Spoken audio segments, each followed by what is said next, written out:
Well, this afternoon we come to the story of Joshua, the last one in this series before we break for Christmas. It's a nice story to finish with. Well, last time, if you remember, we left the story with Moses having his first and only glimpse of the promised land from the top of Mount Nebo on the land of Moab, where he died. He had appointed Joshua to be his successor with the task of leading Yahweh's people into the land promised by him to Abraham and his descendants many years ago. After a long time of hard living in the Sinai desert, away from all the armies marching up and down the coastal plains of Canaan, the Israelite tribes were tough and ready to make a move. Everything was looking good. They were all free from the slave mentality of their forefathers who had escaped from Egypt, and the power of Egypt was on the wane in Canaan after the Battle of Kadesh, and other peoples were moving in. The time was now right. We'll get rid of the... So the conquest of Kenyan is actually historically true, but we have no accurate account of how it was achieved. Some scholars promote the theory that it was a gradual infiltration. Others agree that there was some sort of military invasion, and yet others think it was the result of local uprisings of the people against the major Canaanite city-states that ruled their lives. In all probability, I expect all three aspects played their part. But only one thing for certain denies the enthusiastic claims of total victory in only a few years, and that is the book of Judges, which we will consider when we meet after Christmas. With the book of Joshua, we meet a totally different type of writing. There are no echoes of the ancient J and E codes that we met in the Pentateuch, though there is a strong sense of completing their stories, as the conquest is seen as the fulfillment of Yahweh's promise to Abraham in Genesis, that his descendants would be multitudinous and would own the land flowing with milk and honey that Yahweh would give to them.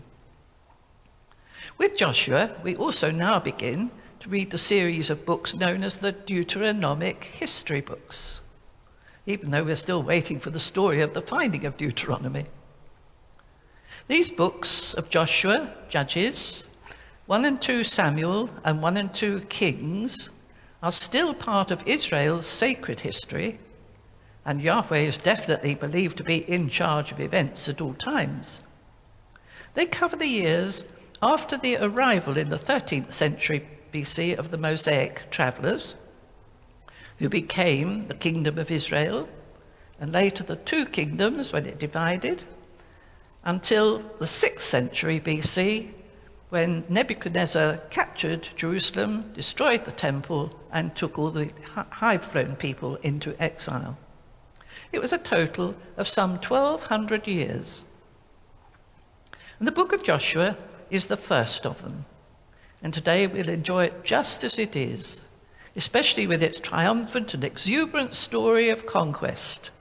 And we'll leave the problems till next time.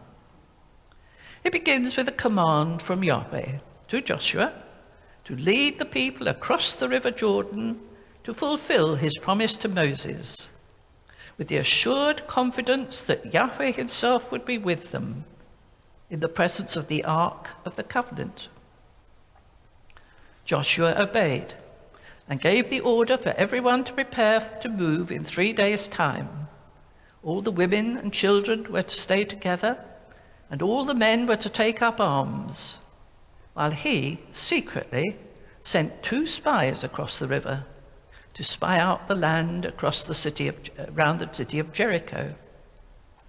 They went and visited the house on the wall that belonged to Rahab the prostitute. She took them in, and we don't ask questions as to what went on, but she realized who the strangers were and why. Why had they come?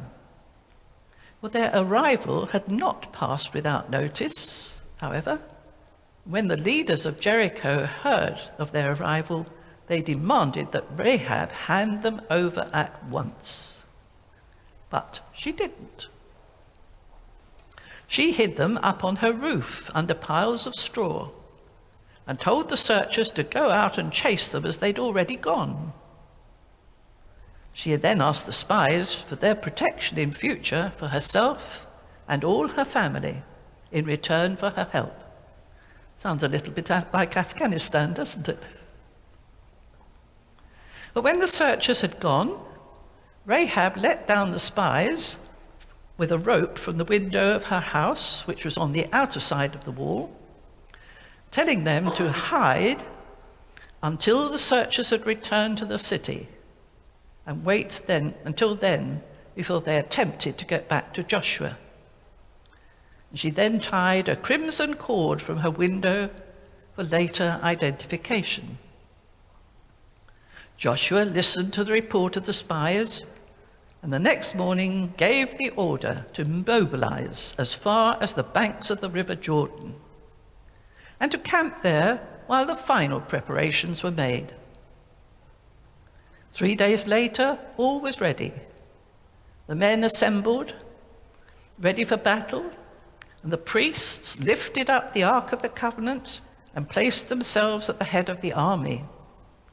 Yahweh issued the orders through Joshua, and they approached the river Jordan with the priests carrying the ark. They moved into the water, and just like the sea of the Exodus event of Moses years before, the waters of the Jordan dried up. They all crossed on foot. The ark stood still in the river until everyone was safely across, and then, as the ark followed last, the waters returned. They all camped near the village of Gilgal, and Joshua set up a pile of 12 huge stones to commemorate the great crossing. Everyone, we're told, viewed Joshua with the same amount of awe as they'd given to Moses, and the people in that area of Canaan were mightily scared.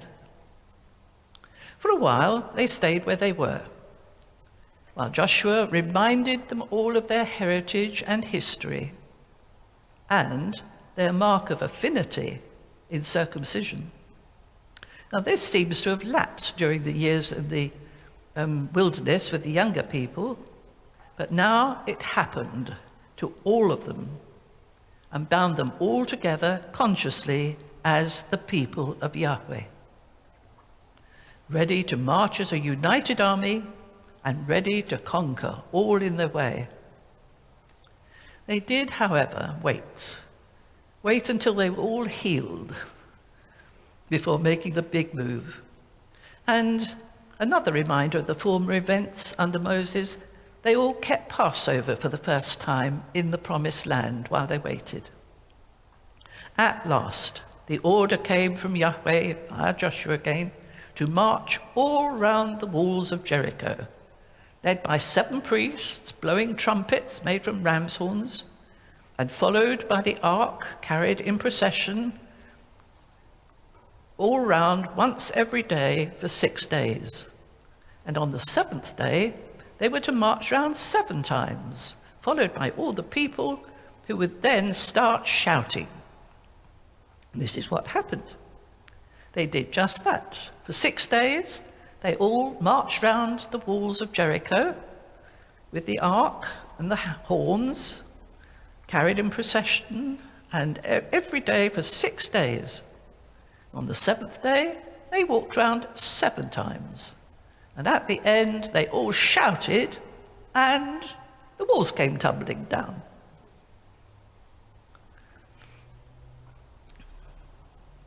The army was very well disciplined. They took nothing for themselves, for the whole city, apart from Rahab's family, was to be destroyed as a thanksgiving sacrifice to Yahweh. And so it all happened. And Rahab's family was welcomed to join the Israelite community when they had rescued her from the city.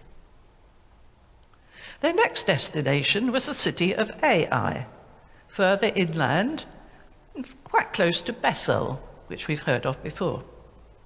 But to their horror, they didn't win. In fact, they were beaten and couldn't understand what had gone wrong. The shock set up an elaborate investigation, and the reason was found. One man, Achan by name, had succumbed to temptation and secretly kept for himself a splendid cloak and some silver and gold, all of which was hidden in the ground underneath his tent. He confessed and was punished with death for himself and all his family. Joshua's army then returned to Ai and set up an ambush, with half his men sent into hiding, while the others set out apparently for battle. The people of Ai were fooled. It seemed that they had the enemy retreating, and they chased after them, chasing them away from the city. But when they had gone far enough, Joshua raised his arm, reminding you of Moses, and gave the signal, and the ambush was successful. Joshua's backup troops quickly and easily took possession of the empty city and closed the gates. The men of Ai were trapped outside. This time, everything was destroyed, apart from the spoil and the livestock, which this time they were permitted to keep. But all the inhabitants were killed, and the king of Ai was publicly hanged, and then the city destroyed by fire. Surprisingly, there is no more mention of any other victorious conquests before the story suddenly jumps just between two verses, 29 and 30, in chapter 8. It jumps to a huge celebration of sacrifice and thanksgiving to Yahweh for their victories in the central area of Canaan, where Joshua built an altar on the slopes of Mount Ebal. I'd like you to look at this map. I purposely have chosen it with a bit of colour so that you can see the different contours of the land. Can you see the River Jordan in its deep valley running north to south in the middle?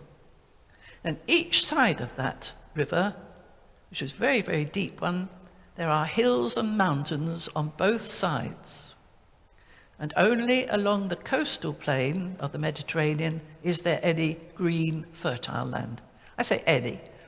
The hills had patches of grass, and that's where the shepherds lived. It was the farmers who lived on the plain where the land was fertile. But that map is going to determine a lot of their history from now on, because you can't change the geography. In the hill country, just to the west of the River Jordan, but further up than the Dead Sea, there's a break in the hills. The two mountains stand there, Mount Gerizim and Mount Ebal, and there's a tiny pass, narrow pass going between them. And that will figure in our story because that's the route by which shepherds travelled. They didn't dare go down to the plains.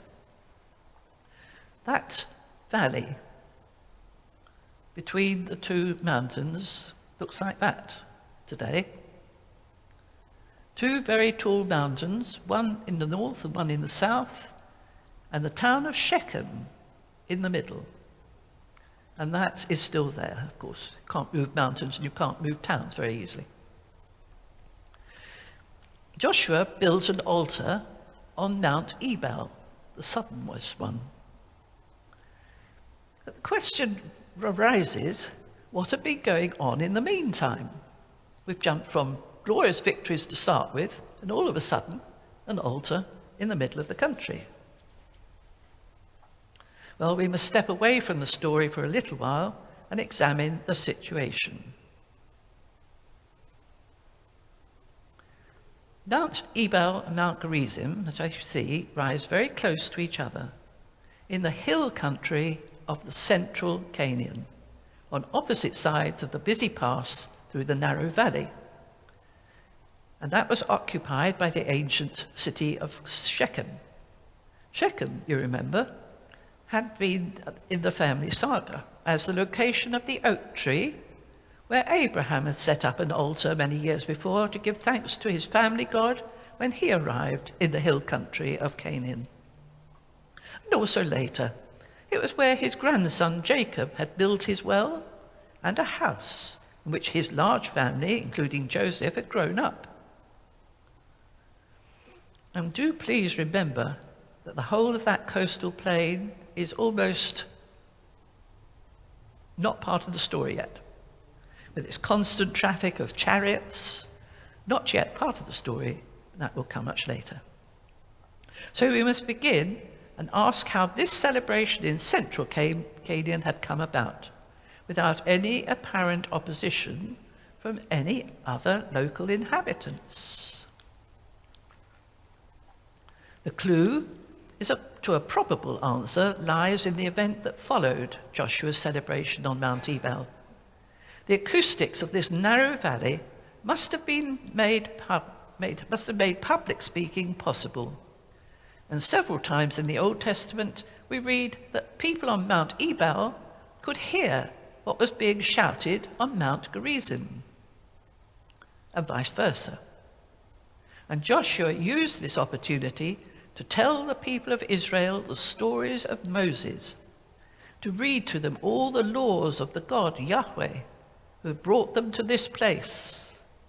And now we can at last, legitimately and historically, use the title People of Israel, thanks to the Merneptah stele in Egypt. Let's have a look at that. It's a huge, massive piece of granite. It's called the Merneptah stele because it was Pharaoh Merneptah in Egypt, the son of the late Ramesses II, so the successor. You know, it's like 2 generations further on. He was now the pharaoh, not a very effective one, but he did raise this lump of granite to record his victories, which were mainly in North Africa, stretching towards Libya. But the last 3 lines are special. They refer to Canaan, and among others to the people of Israel. Not the land yet, but the people. And we're beginning to make contact with proper history now, and this in the sacred history of Joshua. Very unexpected. Well, Joshua used the fertile, green and pleasant sides of the higher Mount Gerizim to list all the good blessings that result in keeping Yahweh's law. And he contrasted them with the rocky, barren sides of Mount Ebal to list all the curses that result from disobedience of that law. So back to the probable answer. When the patriarch Jacob had taken his family to Egypt, where his son Joseph was an important official at court, there were many other descendants of Abraham who obviously did not go. Ishmael had become the ancestor of many, so had Esau, and so had other members of the Abrahamic tribe. They had remained in Canaan and knew nothing of what had happened to their relatives who disappeared into, well, they didn't know. They knew nothing except possible rumors of desert people who were remote cousins. Until, of course, the desert people arrived in strength and announced that the God of Abraham had promised them the land, which they were now beginning to take by destroying everything in their way.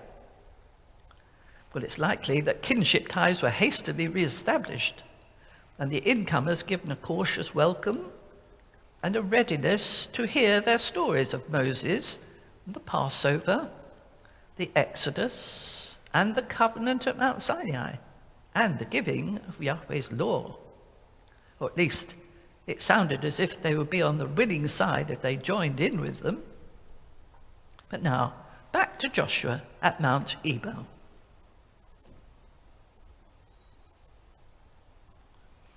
After the sacrificial thanksgiving to Yahweh, Joshua read all the law with its blessings and curses before the whole assembly of Israel, plus, I quote, the women and all the little ones and the aliens who lived among them. We can presume that many who heard, and many of them hearing for the first time, were excited to hear the mighty deeds of the God Yahweh, who was their God too, as they were also children of Abraham. There certainly was now a strong, united block of related people in the central area of Canaan, who were beginning to look upon each other, at least, as friends. But there were still others as well. And Joshua's victory story continues with a list of neighboring but hostile groups who united to fight him and the people of Israel. Now, there was a tribe in the south called the Gibeonites, and they decided to strike a bargain with Joshua by trickery. And their story is told in great detail, because storytellers, as you know, love tricksters. They dressed themselves up in everything that was ancient and that looked worn out after a very long journey. They even had food to show that had gone mouldy in the journey. And it came to Joshua saying they had traveled from a far country to make a treaty with him. And in spite of the hesitations of some who didn't believe them, Joshua went ahead and did make a treaty, guaranteeing his support if their lives were ever in danger. And only 3 days later, he realized they were almost his neighbors just to the south. He had been deceived, and he was not amused. He set out and soon reached their territories. He didn't attack them because of the treaty, but he did reduce them to the social level of vassals or servants of Israel, and describing their role as hewers of wood and drawers of water. But more and more local city groups began to gang up against the newcomers. But they started with an assault of revenge against the Gibeonites, who in their turn called on Joshua for help, saying, "Come quickly and save us." Well, the main settlement of Joshua's people was still at Gilgal, where he was encouraged by Yahweh to act decisively and take them all by surprise after an all-night march. And victory was theirs, thanks to a massive and violent hailstorm, which caused great damage and killed more of them than Joshua could have done. And would you please remember this for next time, the hailstones. The verdict was that Yahweh had fought for Israel, and the stories of pursuit and conquest proliferate from now on, and all was success without much struggle. Many chapters follow and read like a catalogue of successes, with a thrust to the south of Canaan and another thrust to the north, with all the lands finally parcelled out very neatly as on a drawing board and given to each of the 12 tribes of Israel. Doesn't it look neat and tidy? But I'm afraid historically very far from reality. The exception was the tribe of Levi, who were the priests for all the tribes. And to make up the number to 12, the families of the 2 sons of Joseph, that was Ephraim and Manasseh, became the largest and most powerful leaders of the 2 northern and central tribes, who would always in future be the guardians and the champions of the stories of Moses and the desert travelers whom Yahweh had brought out of slavery in Egypt to possess the land of promise where they now lived. And it's significant, we'll get rid of this. It's significant to notice here that the king of Jerusalem, along with a few other city-states, managed to keep his independence. It was not quite as rosy as it sounds, however, as we read in chapter 17 that the Canaanites were, quote, not utterly driven out. And then further on, that the hill country was not enough. So there were problems. The trouble was, of course, remember, that in the fertile coastal plains where the bigger armies held sway, the people had chariots of iron and were very strong. We are on the cusp of the change from the late Bronze Age to the early Iron Age. The Israelites were nevertheless settling in, and chapter 18 records that the Ark of the Covenant was eventually installed at the holy shrine of Shiloh, which became the main meeting place for Israel and Yahweh to meet together. But the catalogue of organization continues until we approach the end of Joshua's story. In chapter 23, he had grown old, and he summoned all the leaders, the judges, and the officers together. And again, he reminded them of all that Yahweh had achieved for them and urged them to continue as they would, providing they remained separate from Canaanite culture and loyal only to Yahweh. Do you remember? I am Yahweh, and you shall have no other gods but me. The book comes to its climax in chapter 24, often described as one of the most important chapters in the whole of the Old Testament, setting the standard for the whole of the Deuteronomic history books that will come next. Joshua summoned all the tribal heads, judges, and officers to the great central city of Shechem. And there, with a simple map, I hope you can see Shechem to the north of the Dead Sea, where the blue blob is. Can you? Good.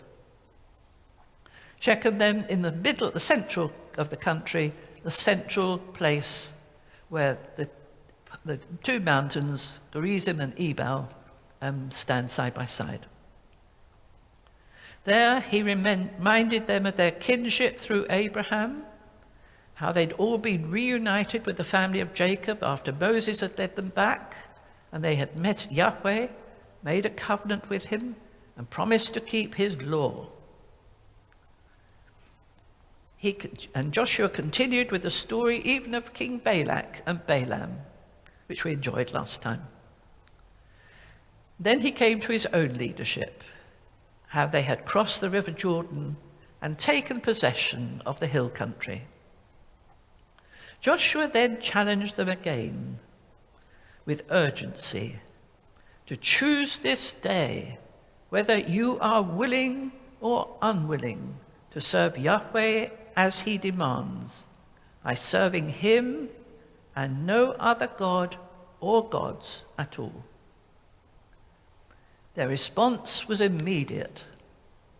But again, Joshua warned them of dire consequences if they reneged on such a solemn promise. He reminded them again that Yahweh was a jealous God who would not tolerate rivals.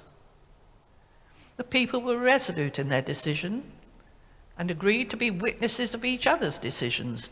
So Joshua established the covenant to embrace all of them and unite all of them under the law of Yahweh, which he spelled out in all its statutes and ordinances. That is, both the didactic laws and the case laws. And possibly that is the substance of Exodus chapters 20 to 23. You get the 10 Commandments in didactic law, and the rest is Canaanite law, because it's case law, and reflecting Canaanite because of its contents. It comes from an agricultural or certainly a Canaanite background. Well, the book ends describing the death of Joshua and all his generation, And then they brought the bones of Joseph there, because Joseph had grown up there, you remember, at Shechem. And that is the tomb of Joseph, which they erected in his honor. Then Aaron's son Eleazar died. And it paves the way for an apparently seamless continuation into the next book of the histories, the book of Judges. But it wasn't quite as simple as that. And we'll enjoy that story after Christmas when we meet again. Thank you for coming. And there's the farewell. Happy Christmas.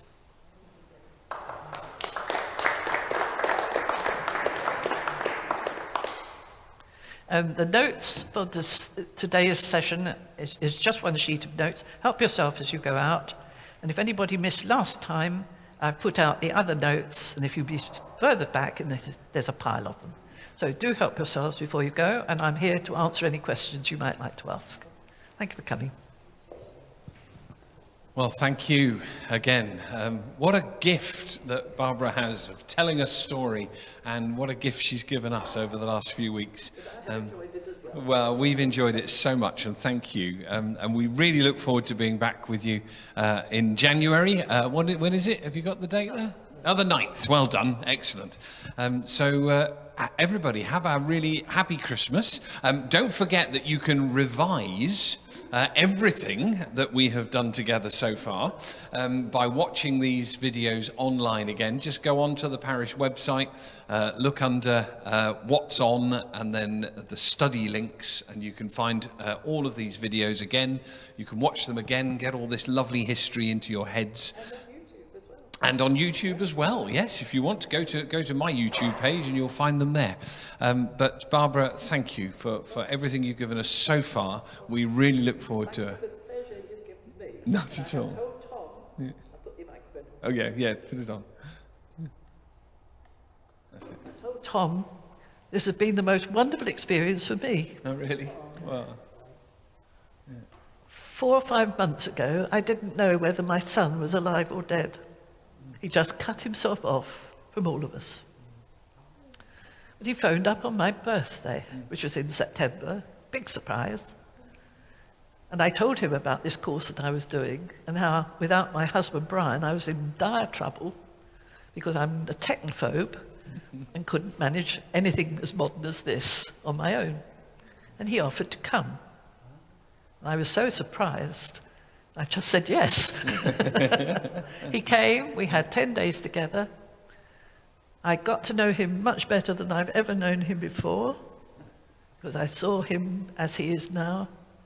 And if he hadn't helped me every time that we've done this, it wouldn't have happened as it has. So my thanks go to John very publicly, and for you for making all this happen. Well, isn't it wonderful? We love having you. Thank you ever so much. God bless you all. Let's give Barbara our thanks, shall we?